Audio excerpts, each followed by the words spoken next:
Hello, everyone. I'm Leslie Cramlet Alvarez, and it is my honor to share with you today about Ina Vázquez-Nettle. So Ina Vázquez-Nettle was born in 1937 and died in 2011. She was born in Aguirre in Puerto Rico, which was a sugar mill village.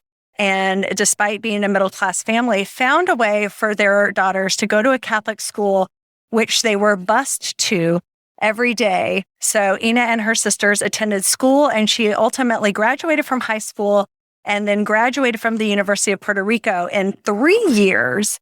So she comes to the United States, gets a master's of education and a doctorate of education at Boston University in 1969. Meanwhile, marries and has 2 children. No big deal, right? Although she experienced both in her work life and in her personal life discrimination. They were an interracial couple in the United States in the 1960s. And when she did graduate and completed her dissertation, her first job was at UMass. And on the very first day, she was approached to provide some coffee, someone expecting that she was a secretary because she was a woman of color at the university, which I'm sure is a story that resonates with many women of color nowadays who experience that situation in the academy, sadly. Despite that, she went on to a 40-year career in counseling and school psychology and was described by her students as a torch of multicultural school psychology.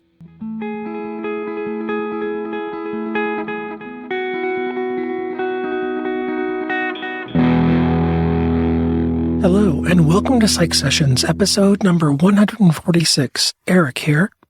By special arrangement with the Western Psychological Association, held in April 2022 in Portland, Oregon, Psych Sessions recorded select conference sessions and recorded interviews. It was a tremendous honor to be able to listen to the WPA 2022 Distinguished Symposium, Infusing the Research of Trailblazing Women of Color into the Psychology Curricula. We are so pleased that WPA and all the symposium participants allowed Psych Sessions to record and distribute this important work. Thank you. Allow me to introduce the 7 symposium participants, and this is the order in which you will hear their voices in this recording.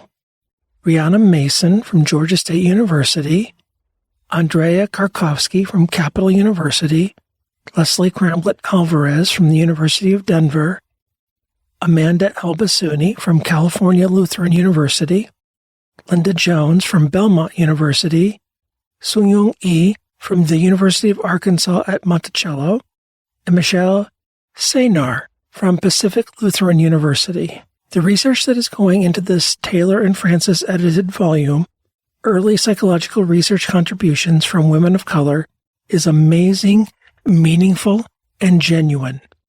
Please enjoy hearing about this important work from our colleagues.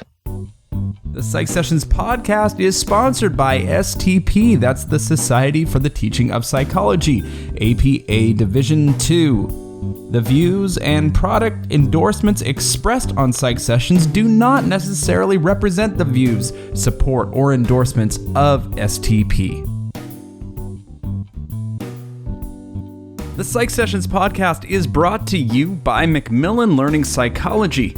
Introducing Macmillan Learning's Achieve for Psychology, setting a whole new standard for integrating assessments, activities, and analytics into your teaching. Achieve for Psychology helps instructors measure and guide student progress through a wide range of assessments, including pre-built, summative practice quizzes, quizzes drawn from a robust test bank, and learning curve adaptive quizzing. And only Macmillan's Achieve offers assessment in every single interactive feature and video activity. For a preview for Achieve and examples of its multiple assessment opportunities, go to macmillanlearning.com/psych sessions. Welcome to our symposium, Infusing the Research of Trailblazing Women of Color into the Psychology Curricula. I'm Dr. Rihana Mason. I'm a research scientist at Georgia State University. I am joined by colleagues from all over, colleagues from Capital University, University of Denver, California Lutheran University, Belmont University, University of Arkansas at Monticello, and Pacific Lutheran University. I'm going to be chairing the session today. I will open up, and then you will hear from each of our panelists, and then we will have a summary, and then open it up for questions and answers. It's really exciting to be able to talk about this collaborative effort, and indeed talking about what brought us together and what is so important for us to continue not only talking about here, but integrating into our classrooms. This collaborative effort was started by my colleagues at Pacific Lutheran University. And so coming together to be able to craft a book publication that is meant to be accessible for classroom use, but also to be able to bring invisible persons and their voices to light by paying attention to their dissertation research. Early Psychological Research Contributions from Women in Color in Psychology, Volume 1.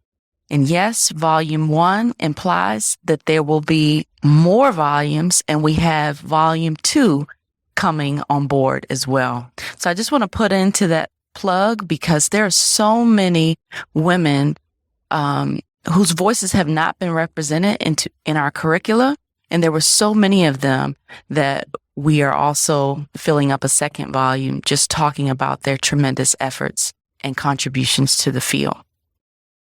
So this work started with a spark. It wasn't my spark, but Dr. Jon Grahe was really touched by the I Am Psych exhibit.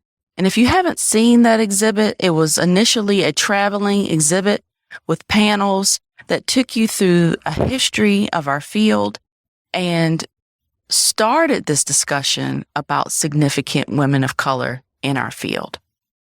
It is now freely accessible. You can look at that exhibit online, but I tell you, the in-person experience with that exhibit may not be the same just seeing it virtually. So your initial impressions of looking through the images of the women, looking at what they did, but then also seeing the context in which they navigated and their experiences is also touching, not just as an academic, but then having others share their experiences, even to staff members within departments. So if you think about the title, I Am Psyched, getting really excited about the field. Well, in order to get everyone excited about the field, we have to pay attention to the diverse representation. And one of the ways that we've done this is by elevating the stories of women of color. Not just Black women, but a diverse set of women that you will hear about in this symposium. In a couple of other sessions that have happened here at WPA, you've heard about the roots of our field. The education system, not only in the United States, but the very beginning roots of education was colonialized. It was meant to provide access to information to boys and sons. If you think about the caste system, it wasn't equitable to start. And so remnants of that type of approach has filtered into our United States system. And when we open up our textbooks, we see many more stories of men and their history and their experiences, white men and their experiences. There are some mentions of men of color, but many less mentions of women's stories and their history. So what we've put together can now supplement, and you can see over time how women of color have impacted the field. So in writing a unique textbook, dissertations were chosen as an emphasis. Dissertations are the ideal of what we have known as achieving our terminal degree, but it's also it's also a very large volume of research coming together in one place.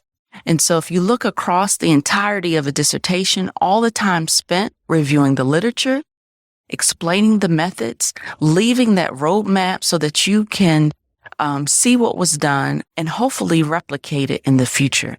You'll see that we've grounded our chapters in that approach and providing information to then have that full experience and attention to the work that was done in the past.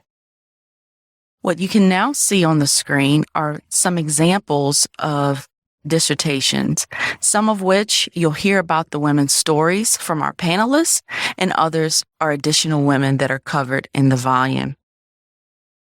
If you look at the very far side here, you'll be able to see one of the scales from Inez Beverly Prosser. She's actually the woman of color that I focused on in a chapter in the book. What was meaningful to me was to see not only the volume of the research that she was able to do, but then remnants of what we're doing now, still measures that we are incorporating in our research, the time and attention that it takes to conducting educational research, and a lot of the barriers that she had to overcome as well. So for a moment, let's focus on what the chapter structure of the volume looks like.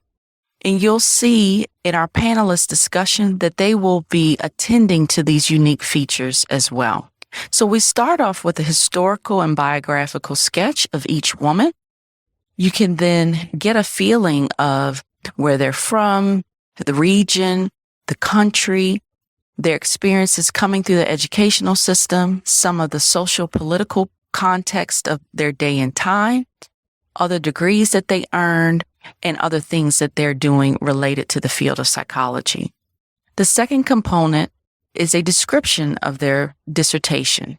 So a short snapshot of what's included, their variables, and the areas and subfields within psychology that it's related to. We also provide a reproducibility critique. If you think about now, making things accessible, findable, translating it, and being able to reproduce something in your context, giving enough information and insight into what was done and how to use it. We also attend to an alternative framework or methodological approach. Early research that was happening has applicability to what we're doing now. And so we've provided examples of those applications. And then lastly, it's meant to be a classroom teaching tool. So we've given you a couple of examples of how you can use these women's stories in the classroom. We wanted to just briefly highlight and show you the broad nature of who's included. And you can see here each name of our trailblazing woman, the demographic group in which they represent, the years in which they earned their dissertations, and then who's focusing on each woman of color. And you'll see representation: Japanese, Chinese, African American, Indigenous, Latinx, Filipina, and Arab American. So as I mentioned, a very diverse set of women. You can see here, out of the women that we chose to focus on in this symposium, again, my chapter focuses on Inez Beverly Prosser, very early in 1933, earning a doctoral degree in psychology, onward into the 60s and 70s. All of the women that we chose to focus on in Volume 1 earned their dissertations prior to 1980. And so we're elevating their stories and hopefully sharing with you things that you'll take away today and be able to incorporate into your classrooms. We'll now hear from our first panelist. Hi, I'm Andrea Karkowski. I am a professor of psychology and associate provost at Capital University in Columbus, Ohio. So little bit outside of WPA's range, but I'm really pleased to be able to be here to share this work. And I want to thank Jon and Michelle and Rihana for including me in this. I certainly learned a lot doing this. So my individual was Marigold, Lorelei, Linton, Baloney. And I was initially given the name Marigold Lorelei Baloney because that's the name that was used when she did her dissertation. That was her married name. It took me a little bit to figure out that the name that she uses now is Linton. After she divorced, she went back to Linton. I had the opportunity in doing this work to actually interview her, and that was, I think, the highlight of this for me. And I asked her about the use of her name, and we decided that she would prefer that I would use the name Linton instead of Baloney, even though Baloney is what her dissertation is under. So Linton was born in Benning, California in 1936.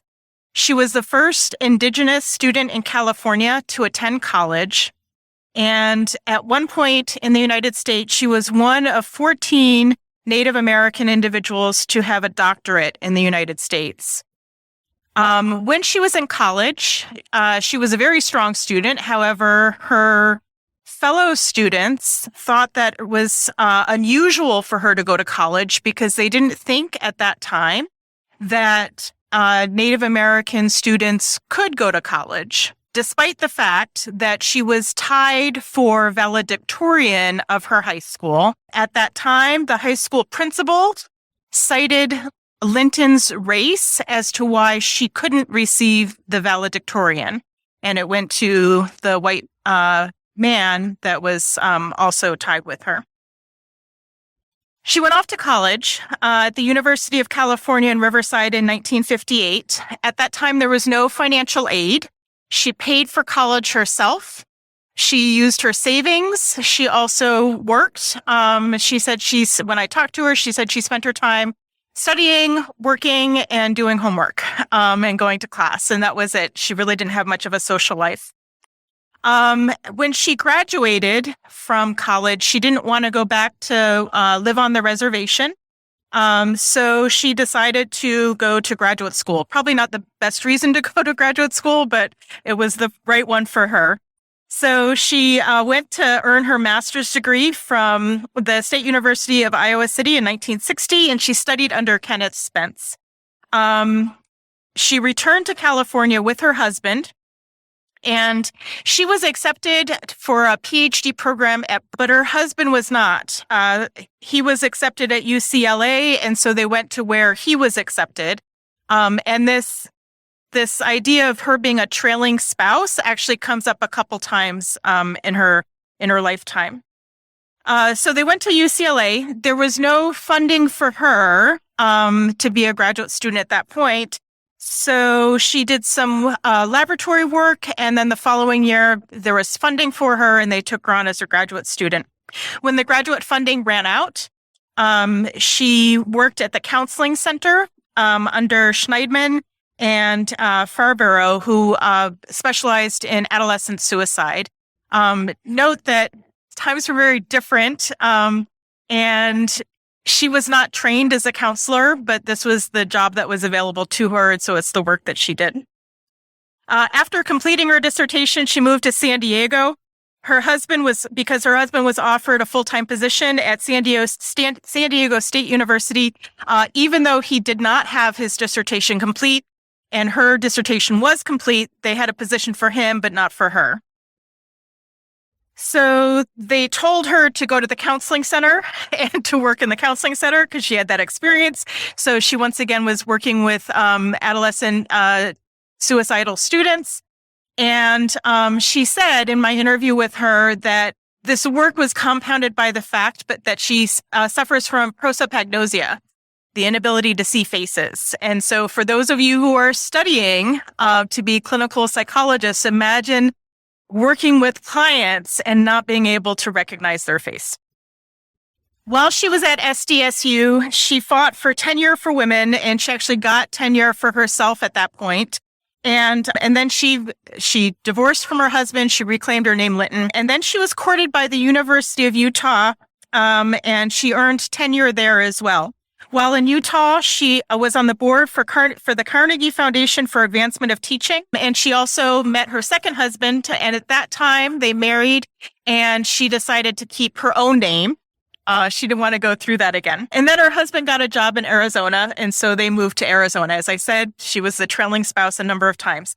So in Arizona, the dean there asked her to develop a program so that students from underrepresented groups could pass the teacher preparation tests.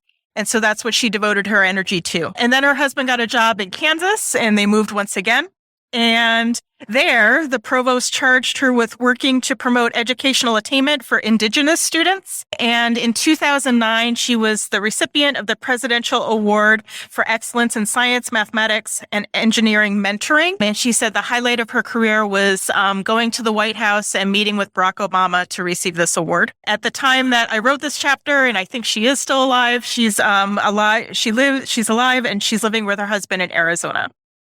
So a little bit about her dissertation. So Linton describes her areas as human classical conditioning, animal motivation, and experimental approaches to personality and history and systems. So really broad, very different from what we do now.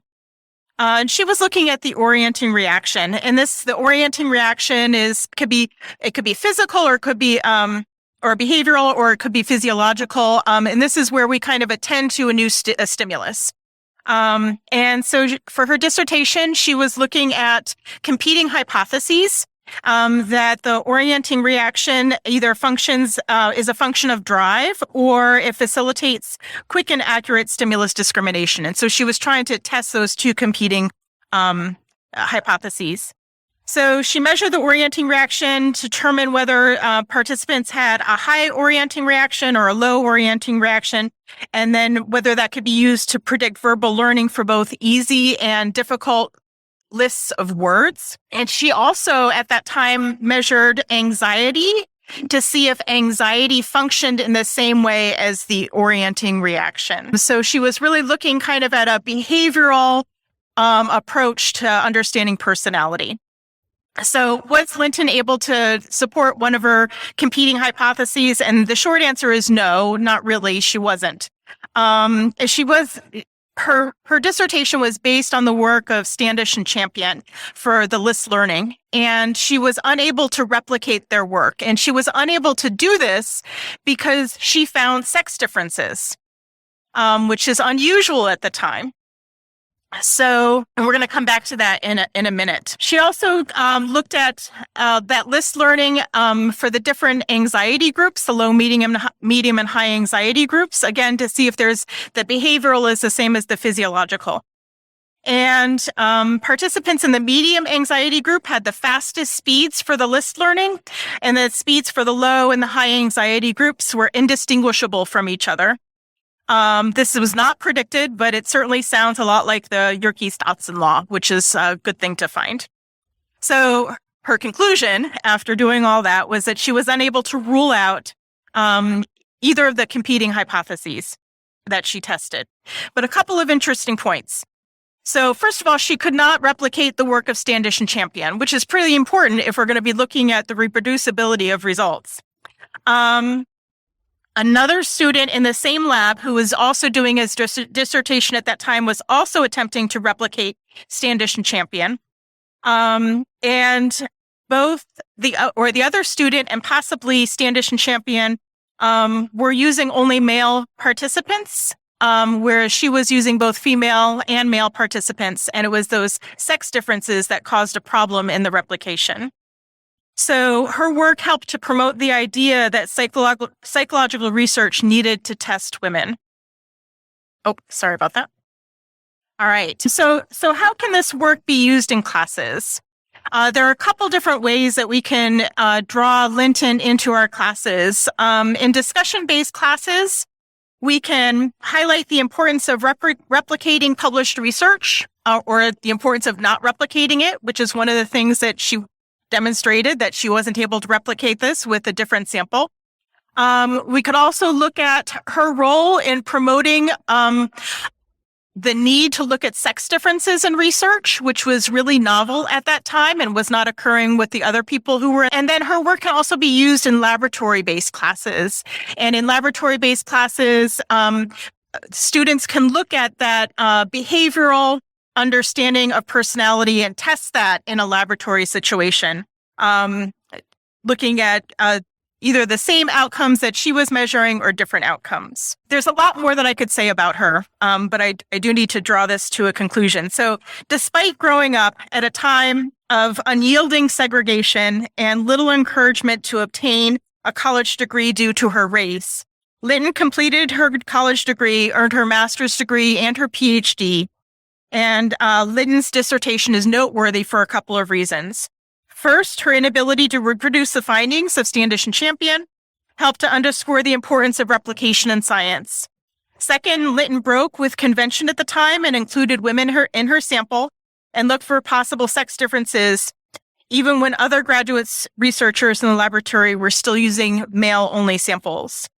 And then across her career, Linton worked to advance the success of others from underrepresented groups, and this is perhaps her most important contribution. And now I'm going to turn this over to one of my colleagues. Hello, everyone. I'm Leslie Cramlet Alvarez. I'm currently the director of the Office of Teaching and Learning at the University of Denver. And it's my honor to share with you today about Ina Vázquez-Nettle. Before we get started, though, I want to make sure to acknowledge my co-author, Nikki Jones, who's at Colorado Mesa, and express our gratitude to Kim and Key Nettle, who are Ina's children, who were gracious enough to give us an interview as we were doing our research for the biographical sketch portion of this. So we will get right into it. So Ina Vázquez-Nettle was born in 1937 and died in 2011. She was born in Aguirre in Puerto Rico, which was a sugar mill village. And she had parents who the children, their grandchildren, described them as very gender progressive. And even though very few girls were going to school in particular during that time, they realized that their daughters were voracious learners, had a lot of educational promise, and despite being a middle-class family, found a way for their daughters to go to a Catholic school, which they were bused to every day. So Ina and her sisters attended school, and she ultimately graduated from high school and then graduated from the University of Puerto Rico in 3 years, despite the fact that at that time, only about 7.5% of the population in Puerto Rico were graduating from high school, and 3.5% were graduating from college at the time. Another interesting thing that was happening in Puerto Rico in those days, backed by the U.S., of course, was some efforts at population control, which was two-pronged. One, encouraging migration to the States, and two, allowing the eugenics board to sterilize women at their discretion. So there was a lot of postpartum sterilization. And one of the laws related to that was passed the year that she was born. And when Nikki spoke to her children about it, it didn't seem like this was something that was part of the deciding factor for her coming to the States. She was, as her children put it, laser focused on her education, which drove her to leave the island to the States. But she certainly would have known that this was occurring at the time that she was in school there. So she comes to the United States, gets a master's of education and a doctorate of education at Boston University in 1969. Meanwhile, marries and has 2 children. No big deal, right? And one of her children I self-identified as a dissertation baby. And her husband was a huge supporter of her, although she experienced both in her work life and in her personal life discrimination. They were an interracial couple in the United States in the 1960s. And when she did graduate and completed her dissertation, her first job was at UMass. And on the very first day, she was approached to provide some coffee, someone expecting that she was a secretary because she was a woman of color at the university, which I'm sure is a story that resonates with many women of color nowadays who experience that situation in the academy, sadly. Despite that, she went on to a 40-year career in counseling and school psychology, and was described by her students as a torch of multicultural school psychology, publishing prolifically, publishing with her husband from time to time. And her husband was, again, a huge supporter of her throughout her career. She was described by her children as tiny but tenacious, and throughout her career was also a huge supporter of graduate students of color, welcoming them into her home, supporting them, mentoring them. And when she died, her students were quoted as saying that she left behind a legion of school psychologists inspired by her work, her leadership, her integrity, and her humanity. So her dissertation was Creativity in Boys, a study of the influence of social background, educational achievement, and parental attitudes on the creative behavior of 10-year-old boys. And the reason, by the way, she used boys is because more was known at the time about creativity in boys than in girls. And she was interested in creativity, describing it as a zeitgeist, very much in the zeitgeist of psychology and education today. At the time, there was some argument over exactly how to define creativity. And even today, we find some struggles with defining it. What she was interested in was how parents influence that in children. And you'll notice here it's referring to parental attitudes.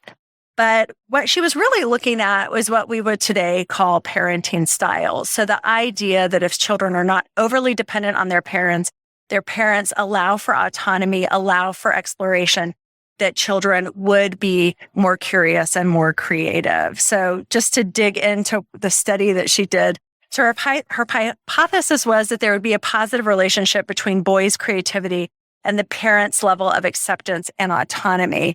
And essentially what she did, I'm going to try to use the thingy.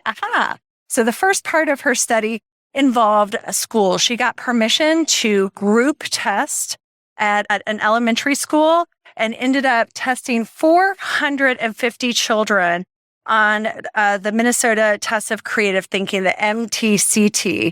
And then she also asked the teachers to rate all 450 children using something called the Stuart Test, which was really a terrible measure that basically gave a paragraph of this is what creativity looks like and included things like intrinsic motivation and things like that. Rate each child on outstanding, above average, average, or below average. So they did these tests in school, and then she followed up with a subset of children. She categorized some as high creative and some as low creative. And then she sought involvement for their parents to get a sense of the parental attitudes and how that may relate to a variety of things, including creativity and school performance. And they also looked at some other variables like social class. So she asked the boys to fill out self-report measures about their parents' attitudes.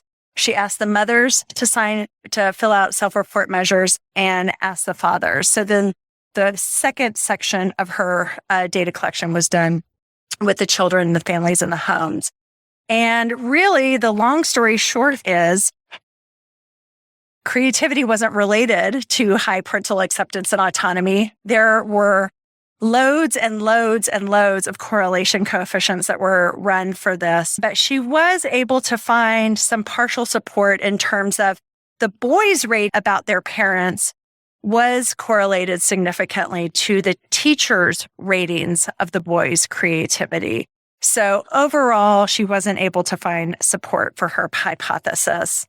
But this is something that probably rings true for areas that researchers, and even just, you don't have to look further than the popular press to see that people are interested in how parents' behaviors affect their children's outcomes. And that's really what she was trying to examine. So parental behaviors, parental-child relationships, and parental influence on developmental outcomes is still very much an area of interest. There were, though, some limitations.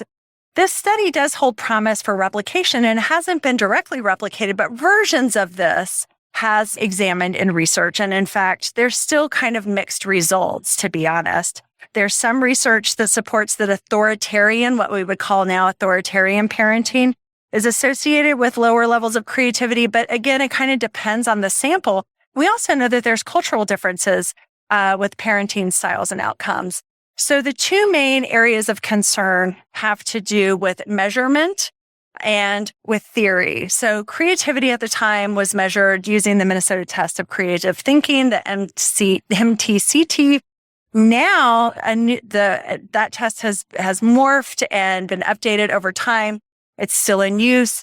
You may know it by the Torrance Test of Creative Thinking, but there's still adjustments to how we define creativity. Beyond divergent thinking, nowadays, people are also talking about things like digital creativity. The second area of concern with regard to measurement was that Stuart teacher rating of creativity and giftedness, where teachers rated students as outstanding, above average, so on. That has essentially disappeared from use, and it's debatable in the literature now how good a job teachers can do of rating students' creativity in the first place. And then lastly, parental attitudes. Again, of course, that would be considered more like parenting styles these days. One of the scales that she used is not in use any longer, but one of the other ones, the more modern version, the Child Report of Parent Behaviors, is still used and is considered to be a reliable and valid measurement of parenting styles. You could probably think of a lot of different examples, but I'm going to share a few that Nikki and I are working on creating the protocols for, which will be available at some point on the Open Science Framework. This really gets to the question, the basic question of nature versus nurture, and I think could be fodder for some fun discussions in intro psych, in child development, and in teacher ed courses. So thinking about whether or not creativity comes naturally, arguments for and against that, and even perhaps creating a debate in the class. And how can then parents influence this? What do we know about the relationship between parenting styles and child and adult outcomes? And also, how might culture influence that if parents are more involved or less involved? And my gosh, we haven't even said anything about the issue related to helicopter parenting or snowplow parenting. There are very tight levels of control nowadays that has become part of the ways that people engage with their children. And lastly, if we can influence creativity by the ways in which we set up the environment and things that we do as folks who interact with kids, what could be done in the classroom to promote creativity? So those of you who may interact with teacher ed students, this is something that could be useful in a class like that as well. And so with that, I am going to pass it on to Amanda.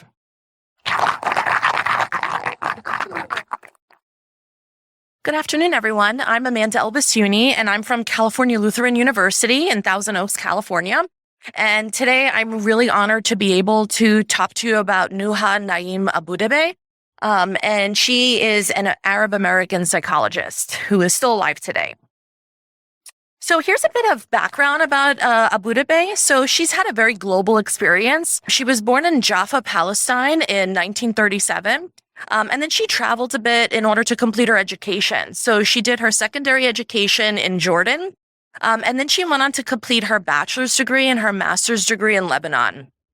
After that, she traveled to the United States to receive her PhD in psychology from the University of Maryland in College Park.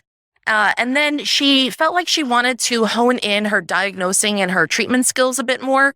So she decided to get extra training in this at Harvard University. Now, I just want to be able to contextualize her accomplishments at this point in what the culture was in the United States at this point.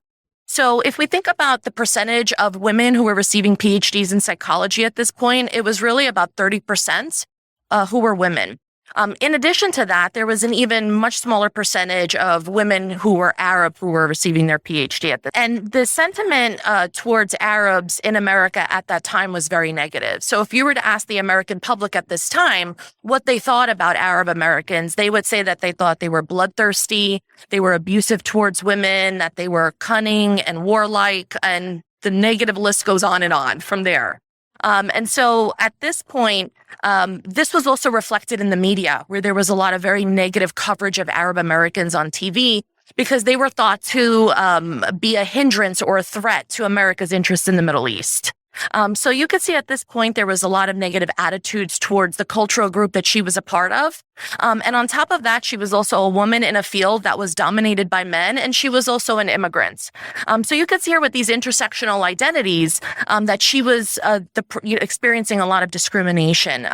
So what Abudabeh did after that was she decided to create a practice in psychological counseling. And so she had treated people with a variety of psychological disorders, including borderline personality disorder, antisocial personality disorder, bipolar disorder, and so forth. And she treated Americans from as young as a young adult all the way to their 90s. And one thing that she was particularly interested in doing and ensuring that she did for her clients was providing them with a multicultural approach to her interventions. So any intervention that she did do with her clients, she made sure that it was tailored to their particular cultural backgrounds. And so she was also fluent in Turkish and in multiple dialects of Arabic, and her specialty was working with Arab Americans and Muslim Americans. She did go on to write many book chapters after that because of the experiences that she had with being discriminated against as an Arab American. She wanted to make sure that other therapists who were maybe not of Arab descent understood their Arab clients and wanted them to confront any kind of biases that they potentially had against that group. So she wrote many book chapters about how to counsel Arab families. And so she talked about what does the structure of an Arab family look like? What does the culture look like? And what types of mental health disorders may they have, and how might they manifest themselves based on their... And so this was something that was really passionate to her. And this is actually still work that she's doing today in the Washington, D.C. area. And so as she kind of likes to describe herself, as I've read online, that she's bits and pieces of a lot of different places. So she's a Washingtonian who was a Quaker educated Muslim from Palestine. And so this was her dissertation. Her dissertation was titled An Investigation of the Relationships Between Psychopathy and Intelligence, Risk-Taking, and Simulation Seeking. Okay. So to give an overview of her dissertation, she wanted to explore the correlates of psychopathy. And so in particular, she had noticed that in the research, there was a lot of inconsistencies of what psychopathy actually correlated with. And so some of the main factors that she was looking at one was intelligence, because it was always assumed that people with psychopathy had higher levels of intelligence, but some of the research wasn't really supporting that. She also further wanted to look at how psychopathy related to risk-taking behavior and stimulation-seeking behavior, because again, there was a lot of inconsistencies in the previous literature, and one of her main purposes was to essentially try to elucidate some of the contradictory findings that she found and be able to add to this literature. In particular, when she did her dissertation, she was looking at it in a population of incarcerated people. So she was able to go to some of the Maryland correctional camps and was able to sample from there. So when she went to the Maryland correctional camps, she had to make sure that her participants met certain requirements to be able to be included into the study. So her final sample included 41 incarcerated men from these Maryland camps. And all of the participants in being able to measure these variables, she had their IQ measured, and she had measured it with one of two different tests. So she either used the WAIS or the Otis intelligence test. And then she also wanted to get a measure of their psychopathy. So she used the MMPI. And so in order to measure simulation-seeking and risk-taking behavior, she wanted to use a new apparatus because she thought that maybe some of the inconsistencies from previous literature was because other researchers were using an apparatus that participants were already familiar with. And so perhaps they were doing maybe better at this because they already knew how to do the task. So she created this apparatus, and this image that I have here is actually an image that was from her dissertation. So that way she was able to show her readers what the apparatus looked like that she created. And so this apparatus was basically clicking levers in order to be able to do these tasks. And what she was measuring was either how much work they were doing with the levers or how much gambling they were doing with it. In order to be able to do like a wins-loss ratio. And this is how she was measuring risk-taking and stimulation. And so what she found in her dissertation was actually that psychopathy was not related to any of these variables. She found no significant relationship between them. So psychopathy was not related to IQ, risk-taking, or stimulation seeking. But what she did find was that IQ did have a positive relationship with the total number of responses that participants had.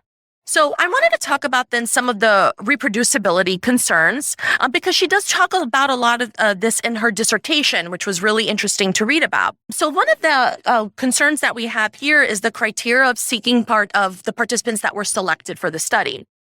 So because she was looking at psychopathy and she had used the MMPI to measure it, not all of the participants actually had reached a psychopathic score on the MMPI. So the scores can range from 19 to 39, but you had to have a score greater than 27 to be considered a psychopath based on the MMPI. But many of the participants did not have a score that reached that level. So this could be considered a confounding variable since many of our participants were technically not considered to be a psychopath, but were in a normal range of antisocial behaviors. Also, her participants had a range of offenses. So some participants were being incarcerated for contempt, while others were being incarcerated for first-degree murder. So a lot of this variability can also be tied into the variability in the scores for psychopathy. As I mentioned before, she had also used two different measures for measuring intelligence. So she had used the WACE and the Otis Quick Scoring Test. And as you know, we know that there's a lot of debate in how intelligence is measured. And some of the inconsistencies that we find in past research could be that intelligence was measured in those previous studies by looking at social intelligence, whereas she in particular was looking at general intelligence here. And also with the simulation seeking, she thought that perhaps participants didn't react maybe the way that she had predicted to her apparatus because of the severe stimulus deprivation that they have while being incarcerated. So what research has found is that when encountered with a new apparatus like that, it could be that participants are very aroused at the beginning while they're using a new apparatus, but that quickly decreases because of the stimulation deprivation that they have experienced while they were incarcerated. So because it was a novel apparatus, it could be that we're seeing no significant results here because of that. She had also measured recidivism as well in her research. And she also found here that there wasn't a significant relationship with any of the variables that she measured, but this could possibly be because of how difficult recidivism is to measure. And so the way that the FBI records is that it only looks at convictions, but it's not looking at all of their criminal activity that possibly didn't lead to it. So for some examples of how to use this in the classroom, I've already been brainstorming this because I teach a lot of these classes, so I'm already trying to implement it for the next semester. So for my research methods courses, I'd really love to use this in a discussion-based approach and then lead it into an activity. So one thing that I would like to tie it into is the replication crisis that we're experiencing in psychology and particularly in social psychology, my field.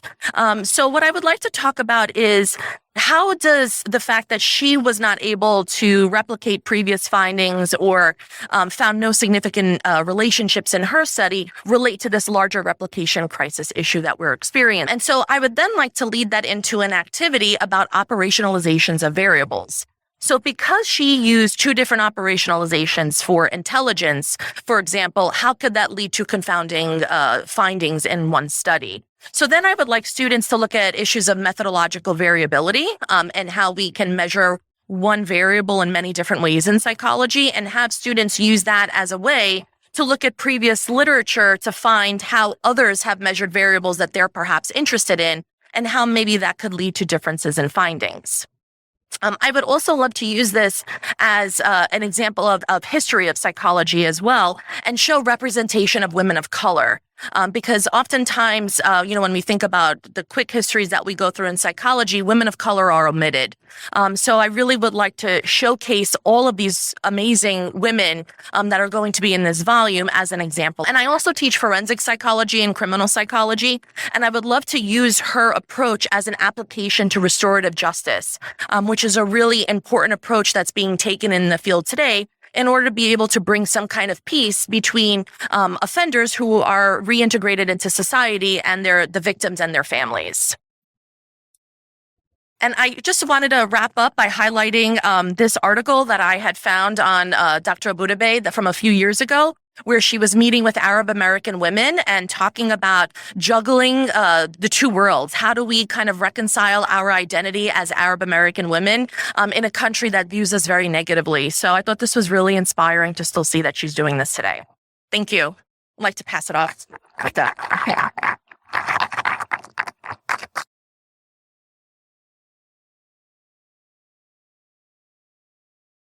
Hi, I'm Linda Jones. I'm from Nashville, Tennessee, and an associate professor. I'm at Belmont University. I first want to acknowledge my co-writer, Swesla Jain, who is in India. Okay, so my person, my wonderful, outstanding, marvelous woman of color is Diane Willis. And I want you to look at this quote from her. Use your skills and your knowledge to open doors for others and take the time to help open those doors. I want you to remember Diane Willis as being a fierce advocate for psychology and a fierce advocate for children. Okay, Diane Willis is one of the few living women of color. We've heard about some others here today, but from this series. She identifies as a member of the Kiowa Nation tribe in Oklahoma. Her mother was Caucasian, but her father was Native American. Her father was very active in local government, was a person who her father showed her, you needed to be involved in your community. And that's where she got her drive to be such an advocate. It's something I want us to remember. We'll talk about at the end. She was the oldest of 7 children. She describes herself as having undiagnosed ADHD and this boundless energy that she had. Again, it took her very far in our field. She earned her master's degree in psychology from George Peabody College in Nashville, Tennessee, her PhD in experimental psychology with an emphasis in child psychology from the University of Oklahoma. And she did a 2-year postdoc internship in clinical pediatric psychology from the University of Oklahoma Health Services Center. Her dissertation was Perceptual and Cognitive Performances of Children as Functions of Socioeconomic Class. Her dissertation was a classic nature-nurture study. We think about it, that just very broad area. She examined the impact of cultural deprivation, what she termed, to use socioeconomic status, on perception and cognition. Now, how did she add to the literature? What did she do? What happened? She also looked at motivation. She included motivation as a factor in performance.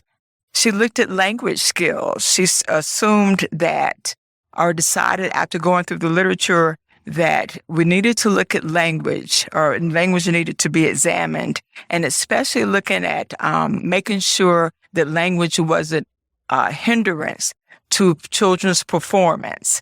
And then also decided that maybe it was the use of assessment materials that were not familiar to all of the children that made the difference with these kids, with looking at children's ability to perform.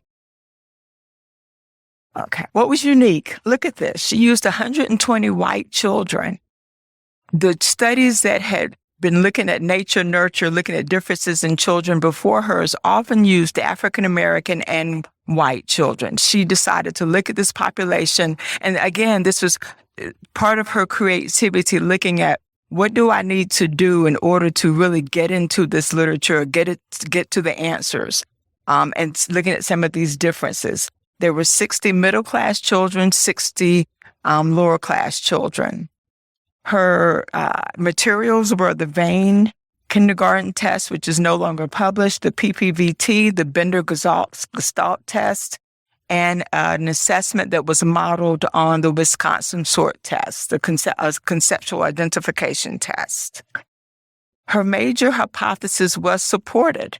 Lower class children did perform equally well as middle class subjects on a test of concept identification.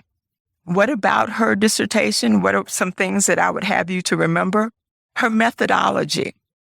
Part of the challenge for her was that in choosing her subjects and recruiting subjects, she was challenged in trying to make sure those students were very different, not just because of middle class or lower classes, how they were recruited. So she used Title students from a regular school and then students from a Title I school, but then the other differences were very nebulous, and that's where we come in with some of the challenges. I'm gonna come back to that one. So there was lack of specific information on recruiting and family background that we needed to have more information on. Again, in terms of her assessments, the vein is no longer available, but the other two were other assessments we could still use in terms of replication. I'd like you to think about her procedure and how rigorous it was. Again, what she brought to the table is just so amazing. For example, in testing the kids, she always made sure that the one assessment was given by a woman and one assessment was given by a man. Think about that in the 1970s. She had not seen that tight, rigorous methodology before in previous studies. And reading about and examining Diane Willis, the more information that I read about her, the angrier I got.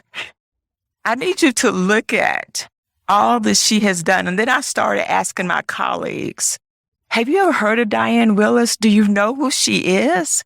And the answer was always no. I spent 10 years at the Kennedy Center at Vanderbilt, at Peabody Center, and there's a big Nicholas Hobbs building, big Nicholas Hobbs display, and I never saw the name Diane Willis. He was her student. She was his student. I'm sorry. She was his student. She was the president of 5 APA divisions. Y'all, they're on the 54, right? So that's 10% that she was the president of. And I want y'all to know about her dissertation, but I'm just hooked on this. This is what stood out to me. She helped develop the Journal of Pediatric Psychology. She started with the newsletter and then developed it into the journal. She was the first editor of the Journal of Pediatric Psychology.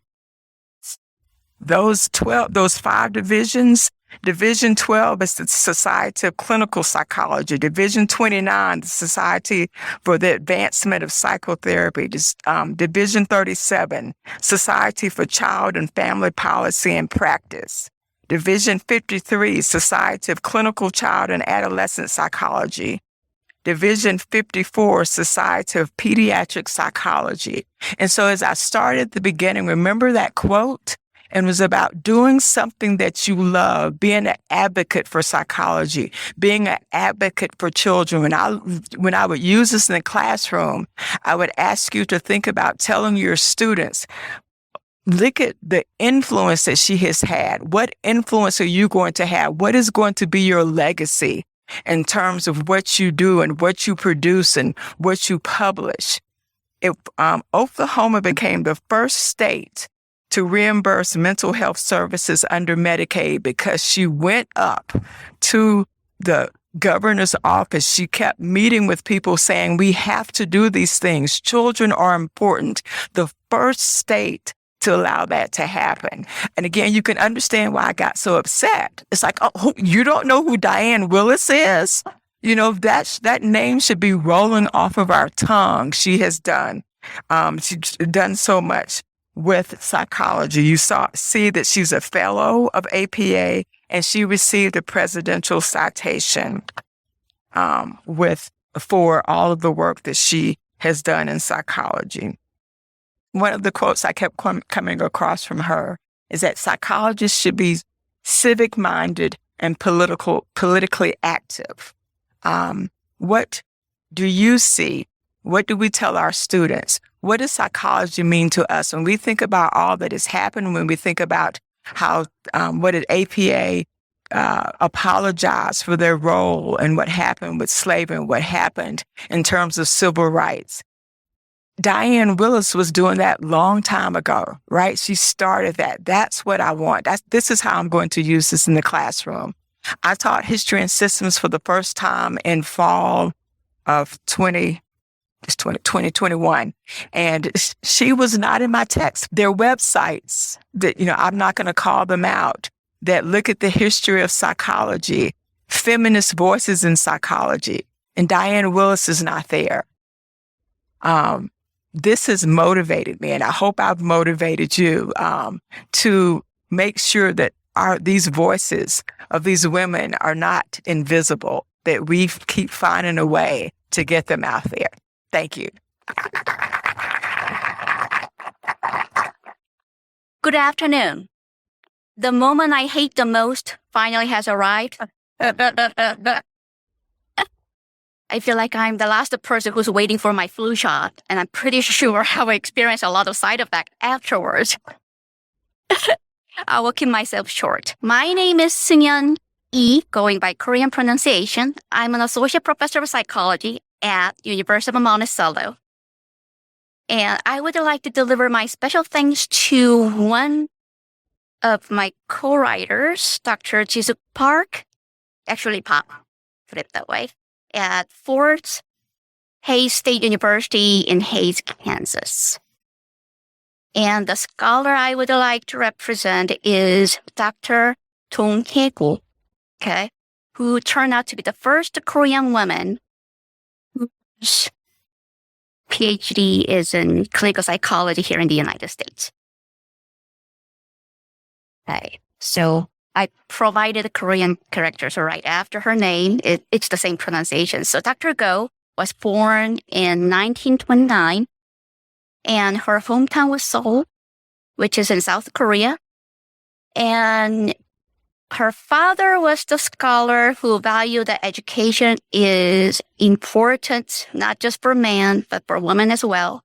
So she was able to get her bachelor's degree in English at Ewha Women's University. And that's the first women institution that was established based on Christian missionary group in South Korea. And it is the second institution who established psychology as an independent major in South Korea. 1950 was the year that Korea War happened. So there was a grace time for her to continue the study, but she was able to get her master's in experimental psychology at the same institution in 1954. And she was the only woman who got her master's degree at the time of the era. Then she applied to some of the institutions in the United States, and she ended up getting her PhD in clinical psychology at Boston University in 1960. I did my very best to dig up some archives from Ewha Women's University's alumni organizations and some of the major newspapers that actually has some history about it. Right-hand side of the picture, I was debating which direction I should go. That was the graduation picture that she took with her father in 1950. Okay. The picture in the middle is the picture with her husband, who both got their PhD. She got hers in Boston, but her husband actually got her PhD 1 year before she received, and that was at Harvard University. They decided to take a picture together so that, they just honor each other.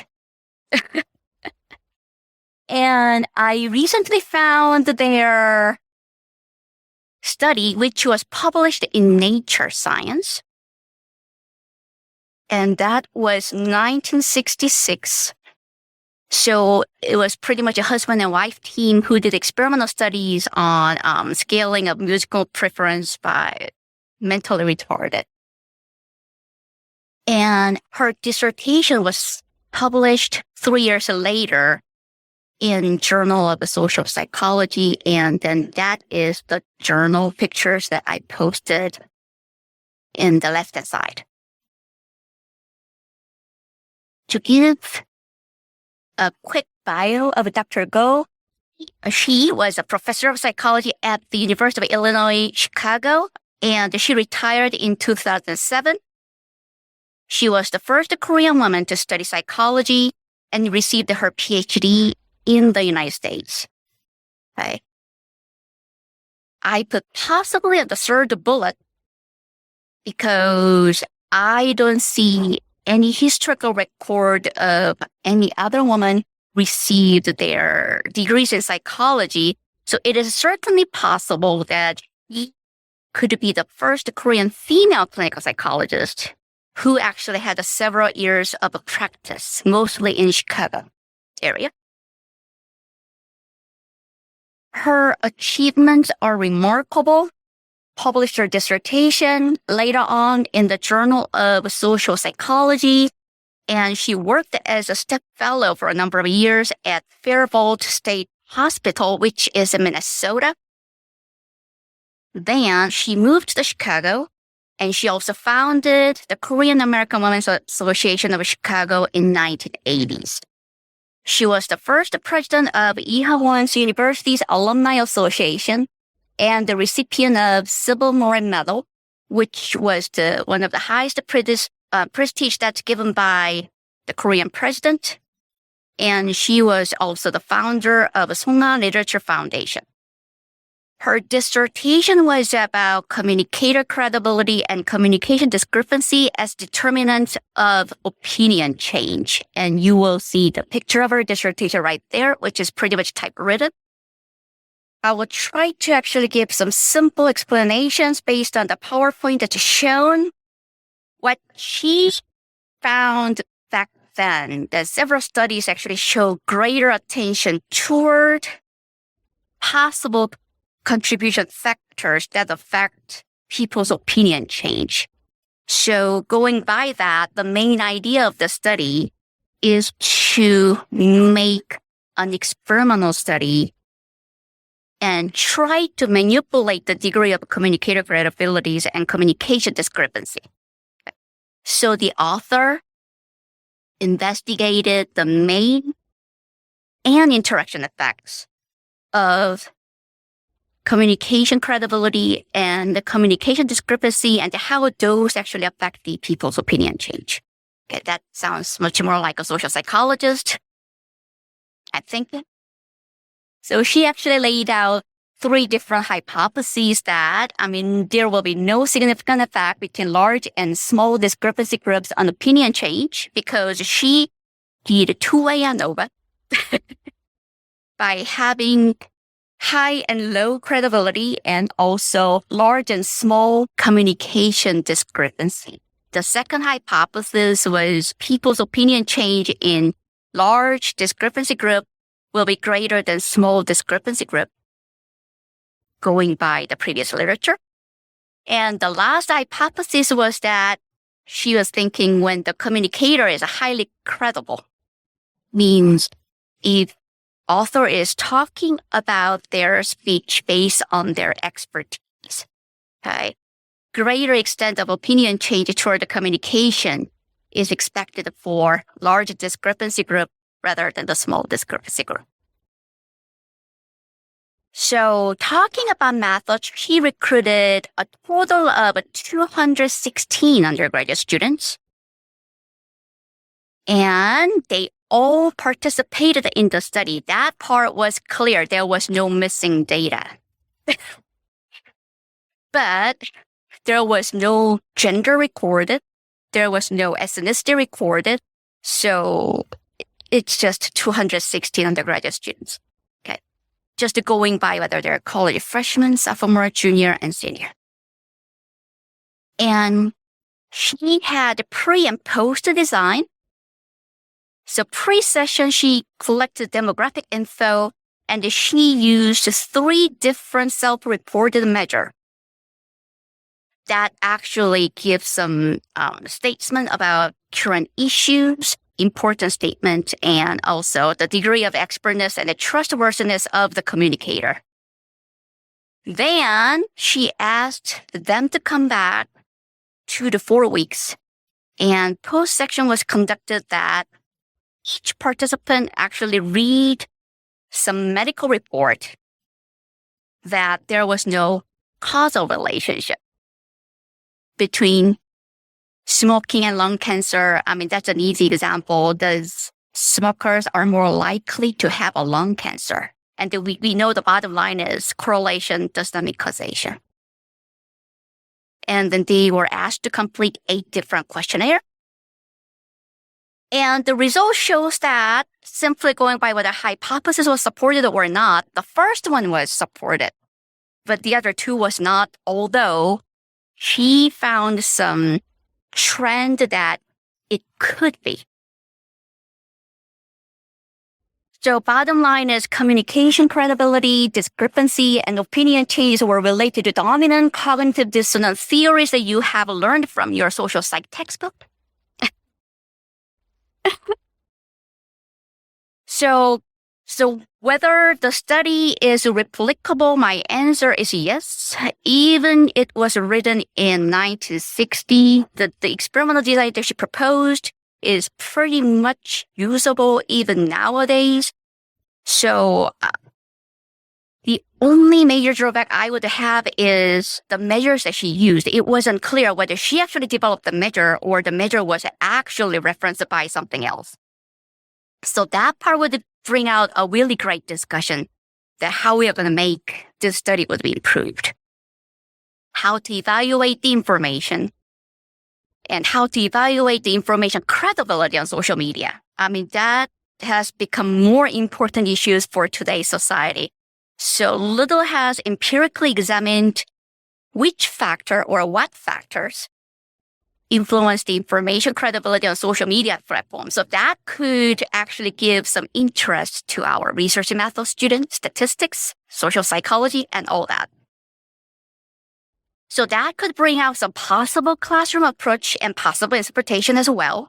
So I would love to use the replication in my research path, which I will teach in very next semester. And then reanalysis of original data, I mean, that's needed. And we would like to actually develop a possible research model that could give a prediction about individuals' perception about information credibility and all that. All right, so now I'm passing on to Dr. Michelle.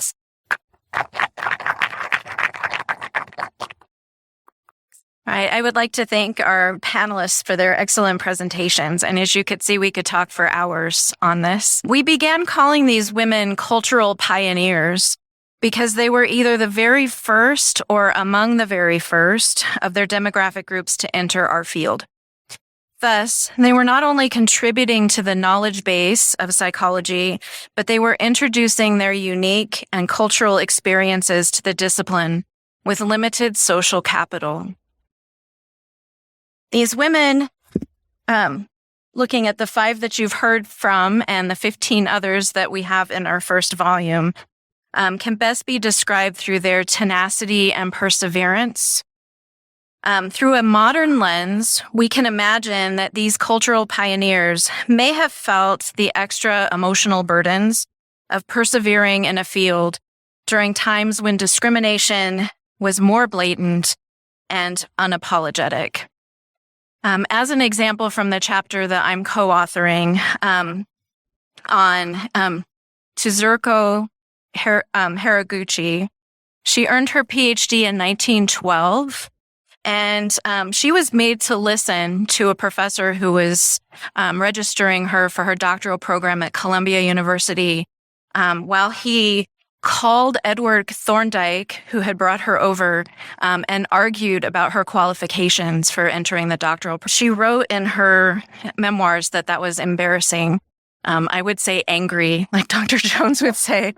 I was very angry learning that. So tenacity is the adjective that you hear coming out very, very commonly when talking about these women. You can also look at commonalities in activism and advocacy for other groups.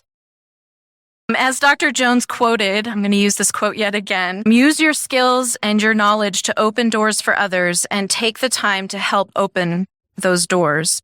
We frequently have heard of our cultural pioneers doing advocacy work on the behalf of others. Among the ones that you heard here, Dr. Willis testified before Congress as a member of the Child Abuse Advisory. Dr. Abudabey advocated for culturally sensitive counseling for people from marginalized communities in particular. Dr. Ko founded the Korean American Women's Association of Chicago. Dr. Vasquez Nuttall supported many students of color in their pursuit of higher education and graduate studies. And Dr. Linton fought for the tenure of women and for the education of Indigenous students. So, of course, in writing this volume, we face both challenges and opportunities. One of the challenges that we faced was in finding the dissertations and bibliographical information about these cultural pioneers. With the help of students, we had identified 52 pioneers, and we were able to gather 34 of their dissertations, 16 of which we were able to download with the help of ProQuest, who collaborated with us and gave us access to their theses and dissertation database for this purpose. And we obtained others through the direct assistance of librarians. They are your friends. Librarians are. We know that there's no way to search our databases for the ethnicity and race of the authors of articles and dissertations. So there's a challenge there. And Dr. Karkowski talked about some challenges with name changes. So name changes through marriage and divorce and back again are difficult sometimes. We located bibliographical information for women who were publishing their dissertations pre-internet, if you can imagine that. So that is a very big challenge. One of the other challenges with the inferences about these women's experiences, we've asked our authors not to make inferences about how they might have experienced things. One of our other chapter authors, William Woody, has expressed some surprise that his cultural pioneer, Tomi Wada, didn't mention the legal, cultural, educational, and other biases that she faced as a woman from Japan in the United States in the early 1920s.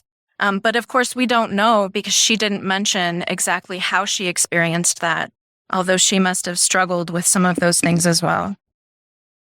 But I want to end on some opportunities.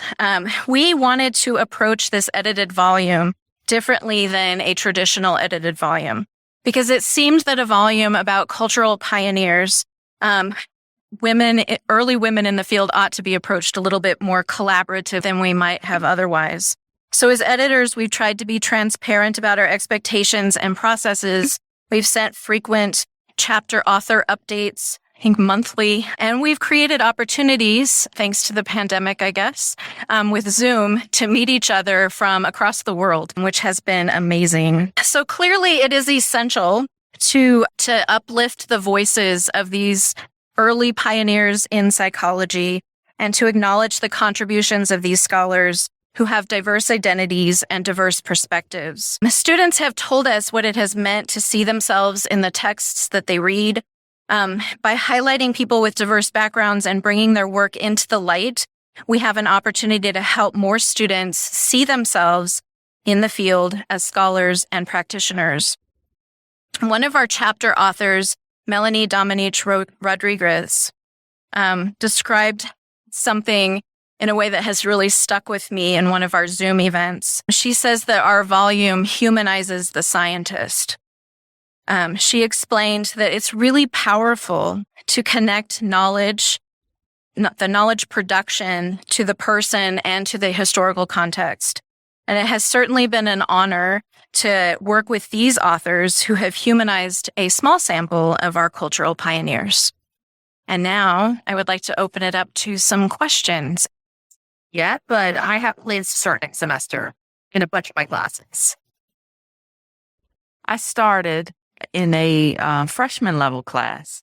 I actually presented some of the work of Leslie's research, just document that students don't recognize the names, and then getting their feedback on how this volume would make an impact. Haven't shown the dissertations themselves, but do plan to in a higher level course.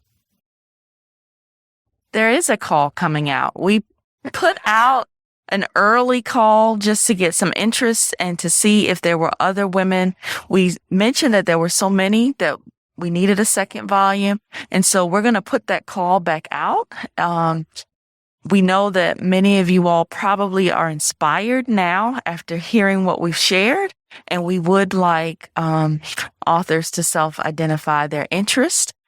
We have a list of names that we've identified, and if there's others that you know as well that have received their dissertations prior to the 1980s, we would be interested in having someone write about their stories as well. Although I think that there are a number of people who may be interested in collating that information. I will give you an example that just recently the Smithsonian and AAAS put together an exhibit so that you could see women who were scientists. They actually created 3D images of the women, and they were put on the grass of the Smithsonian. I think that exhibit is no longer visible in DC. But within the many women that they featured, there was one that I would say was tangential to psychology. And so there is a great need. I do think that the way in which you've articulated a website or a resource would be easy to translate that information to everyone. And definitely seeing someone, seeing their relationship is, I think all of us agree would help bring others into the discipline and keep those who are in the discipline interested in pursuing their degrees. If you know of funding for such a project, we'd be interested in talking. Okay, the question was about the use of dissertations specifically in this research. The reason why we chose it in part, and one of the benefits of it, is that dissertation research is like the epitome of open science, and that it goes through a rigorous review before it's completed. So it's vetted from a dissertation committee. The research is done, and then it's presented. And so there's some benefit in looking at this as something that was vetted by other folks before it began. I think it's also good for students to see the beginnings of someone's career, and that sometimes their career doesn't follow directly from their dissertation. We've noticed that a lot of our pioneers went on to do other sorts of things, went into practice as opposed to research, or became college professors. And that their dissertation topics seem come out of step with what they did with their careers. But the reality is a lot of us do our dissertations because that's what our advisor's research is about. So we follow that. We learn how to be good researchers through that process, but then we follow our own paths afterwards. So I think one of the benefits is seeing that people do that they change careers, they're flexible with what they do. That also is a bit of a limitation in that we don't have room in our book to share everything that these women have done with their careers as a result, and the other types of research that they did, which might have been very different. I want to add one thing, and this is particularly for the students who might be in the audience. Did you notice how many of them did not find support for their hypotheses? Right? It's really important for students to see that. And I wanted to just add one more additional point. Inez Beverly Prosser, life ended tragically. And for her, the dissertation was, one of her writing projects. She did produce 2 publications during her master's degree training, but there are other women that are included as well, that this is a representation of who they are because their life was limited.